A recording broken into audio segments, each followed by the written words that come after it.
we won't show Phil. Phil, turn, don't look. Yeah, it's probably full of fuel.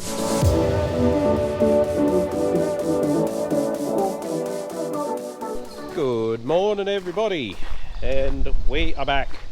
I'm still recovering, so bear with me while I might cough and splutter my way through. But it is a great time to be a little bit sick because we are cleaning the header fronts, which is a bit overdue, I think is safe to say. It's a little embarrassing, as Brad would say. But yeah, because I don't want a heap of dust in my lungs, because the lungs are struggling as it is, I think Brad's gonna have to wield the air compressor and yes, give him a clean. So the header's got a really nice, like the actual header machines got a really nice clean out and they're looking really nice. But yeah, we just didn't get around to doing this, and all sorts of things started to happen, so we just had to leave this bit. But anyway, now's the time. We'll try and give it a good clean out. We do actually have a technician coming out 2 days time. I'm actually going away for a few days, but yes, so the technician will be here to just cast another set of eyes over the machines and the header fronts and everything, just to just to double check that there's no surprises. It is good to get another set of eyes on. We do go over them fairly thoroughly, but if just having someone out can pick up a potential problem that could save us a day or two in the middle of harvest, it's definitely worth it. So that's the plan. So yeah, I think I don't know whether I'll pull out a comfy chair and watch Brad blow these down, or maybe he won't appreciate that. Maybe I'll just walk around trying to look busy so he doesn't ask me to do anything. That's probably a better idea.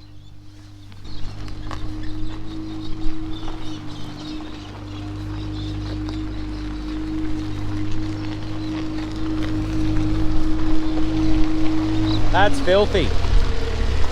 Both. Oh, got a good wind. Yes. You want to start on that outside one?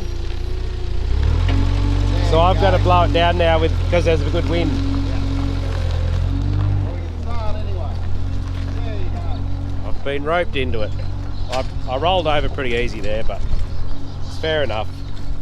If I'm standing out in the wind anyway, I might as well be doing something, and the dust, I don't think the dust will get anywhere near me, to be honest, which is a good problem.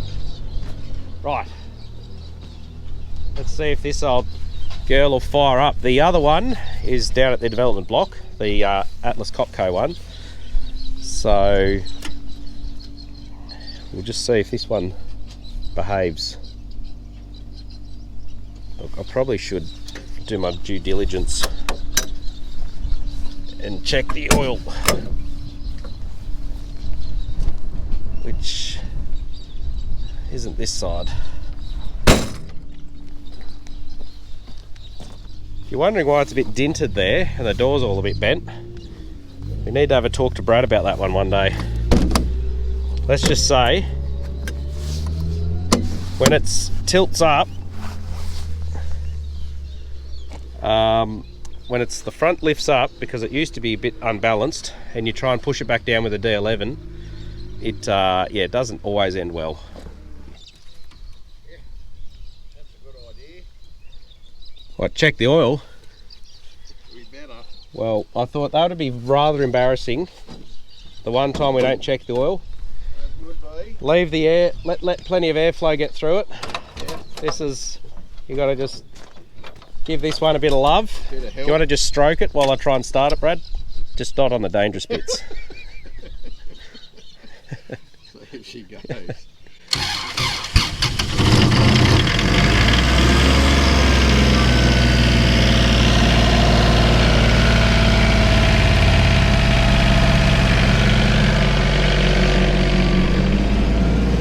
So this one actually has a watchdog shutdown system on it that it'll shut itself off if it gets too hot, because we do have issues with this getting too hot.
header front's reasonably clean. Came back to see what Brad was doing. How he managed to get out of it. And I can't complain because that is my bike he's working on. So, well, it's a little, yeah, it's a little small for me. But some of my children are sort of at that age where they could probably do some damage on one of those things. So, yeah, trying to find out what's wrong with that. But anyway, so we won't show Phil. Phil, don't look. Yeah, it's probably full of fuel. So I'm going to head down and get our firefighting trailer, which is at the lease block, the main lease block. And it's got a flat tyre, the rim's been damaged, all of the fun stuff. So I might, yeah, I don't know, maybe I'll just strap it up, maybe I'll just drive it home with it damaged. We'll see, we'll find out when I get there. Well, while we're on our way to the firefighting trailer, which was actually used to bring some extra water down for Phil because he ran out of water down here when he was spraying, but I thought we'll go have a look at the chickpeas. I'll just get out of this thin spot where everyone drives coming in and out of the paddock, but got to be a bit careful. They've got like a acidic type substance on the leaves, so if you spend all day walking through these, you'll end up chewing the ends out of your pants. So don't want to do that. But this is the chickpeas. It's looking quite good. Got the purple flowers. It is obviously going to be struggling for a bit of moisture. It is very dry, but we did get this sown quite deep, so it can get down into all the stored moisture from the get-go. So it's yeah, it'll have a bit of life left in it. Any sort of rain now would be most beneficial, but it's looking quite uniform. It's good, really. It seems to be filling in quite nicely. So anyway, just a quick, that's the chickpeas, quick update. Well, we made it. That looks a bit sad, but I think I'm just going to slowly make my way home. I think that's the best option. Well, we made it back. Let's see the carnage. Oh, hasn't damaged the rim much more. It was stuffed anyway. Not real happy with those run flats. Didn't seem to last. Righto. Well, Brad's in his happy place over there scheming, I think. Motorbike's not back together, so that's not looking good.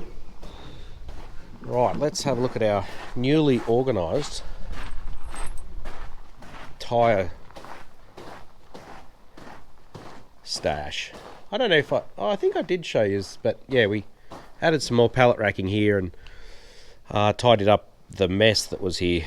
It was bad. Right, so we need a 5-stud rim. There's one there. That might be a bit of a wild offset for that, but it might work. I'm not sure if it's a Holden or Ford rim. I guess I'll try one, and if it's not, it's probably the other one. There's a couple over there as well. Anyway, I'll pull this out and see if this one's going to work.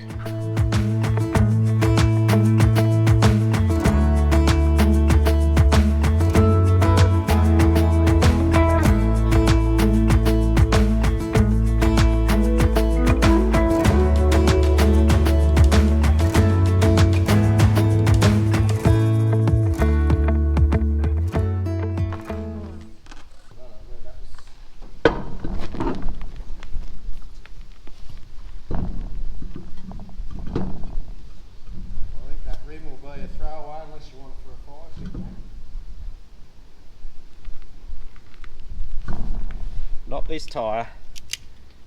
I need the other one. Which one's bigger, Holden or Ford? Ford. Ford's bigger, isn't it? So this is a Holden rim. I need a Ford rim.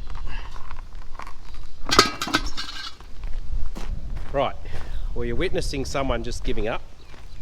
So I think we'll just try and get a second-hand rim for that. I did find one, but the bead was rusted on, or just super stuck onto the rim, and just can't really get it. So yes, that can be a dad problem later on. And in other news, it looks like Brad got that going. I think it was partially the problem, at least, or most of the problem, I don't know what it was, but the exhaust was all caked up with carbon, which two-strokes will do from time to time. So he got the oxy in there and burnt all that out. So it actually runs now, so that's good. Well, this will probably be the last job for the day. Now, what's happened is the big forklift here, now it's got the 3208 cat motor in it. Yeah, that's right, 3208. So it does sound very nice. Now, Brad was over here trying to move some gear around because I think he's just starting to work on header number... That's header number 1, so he's working on header number 2. And yeah, it wouldn't start. Now, we did have a bit of an issue a little while ago where it did the same thing, and it seemed like a fuel solenoid issue or whatever, but turns out that this solenoid here goes down and pushes on a little lever inside the fuel pump there, and yeah, that's how it turns on and off, and it was gunged up a bit. So we cleaned that, and then went to start it. It started fine, and shut it off. It shut down. But what happens is because this thing here, because I retrofitted a different alternator on it, and I do really need a smaller pulley on it, but anyway, you got to just give it a bit of a rev for the alternator light to go out and for it to start charging. Now, once it started to charge, it wouldn't shut off. You couldn't shut it off with the key. So I was thinking, well, it seems like the charge from the alternator warning light system, I'm not sure how in depth to go here, but anyway, basically a simple alternator wiring is you have battery power going to it, and then you've got what is usually a warning light circuit. Now that circuit, that little terminal on the alternator, is an earth when the alternator is not spinning. So it earths out through the windings in the alternator. So with your warning light, you have power on one side of the warning light, and it travels through the globe and earths out through the alternator, and that lights up then because you've got power and earth on the two sides of the light. Now, when that alternator charges, that terminal becomes a positive because that's the alternator charging, and then you've got positive and positive, so then the warning light goes out. So that's roughly how a typical system works. Obviously newer cars and that, it's all different, but this is just talking about older tractors and older cars and that sort of thing. So what I suspected was happening was that once it started to charge on that circuit, because we'd cleaned out the solenoid, it didn't take very much current at all to keep that solenoid engaged, stopping it from turning off. So once this started to charge, it put just a small amount of current back through the warning light, back through into the ignition system and the circuit, keeping it activated. So what I did is put a diode in it. You can see there, I've just got it dodgied up there for the minute, but I'll solder it all up in a sec. But what that does is it means we've still got the warning light up there, and it means we can still start it. I'll just give it a rev. Goes out, so that means it's charging now.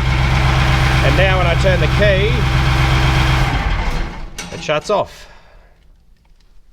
So we've had a win. I just got to put all this back together again, and yeah, but that's a really, really good. We've been wondering what's been going on with that solenoid setup there. We didn't know if the solenoid was failing, but yeah, it just gets a bit sticky. There's a funny mechanism in there, so that's good. That's one thing, one more bit of information we know for the day. We learnt something. I'm not going to be here tomorrow, then I'm going to be away for a few days after that. So hopefully Brad might be able to keep you updated a bit what he's doing. I think we're just starting to get through some work on the headers, and you saw a bit of work on the header fronts that we did. So yeah, well, hopefully there'll be still a bit more action while I'm away. Yeah, as long as people pick up the camera, you should be able to tag along. Anyway, we'll leave it there for now and we'll catch you in the next one.